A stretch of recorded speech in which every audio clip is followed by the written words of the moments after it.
Iran says it has closed one of the world's most important oil routes. The US says ships are still moving.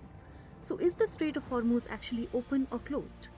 The answer appears to be somewhere in between. The Strait of Hormuz is critical because a major share of the world's oil and LNG trade passes through this narrow waterway.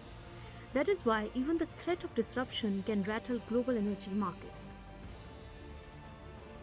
Iran had lifted its blockade of the strait last week after agreeing with the US to extend the ceasefire by 60 days. But on 20th of June, Tehran announced that it was closing the waterway once again. It also warned all vessels to stay away from the strait. Iran's Islamic Revolutionary Guard Corps said the move was in response to Israel continuing military operations in southern Lebanon, which Tehran says violated the ceasefire framework.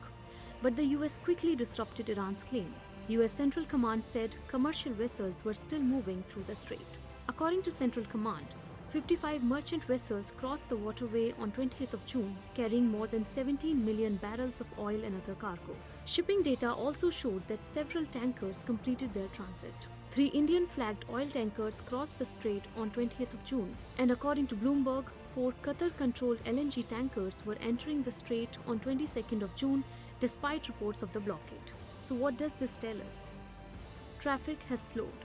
Some vessels have delayed journeys or changed course. But shipping has not stopped completely.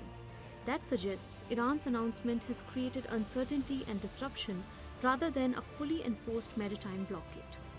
Meanwhile, the diplomatic situation remains fragile.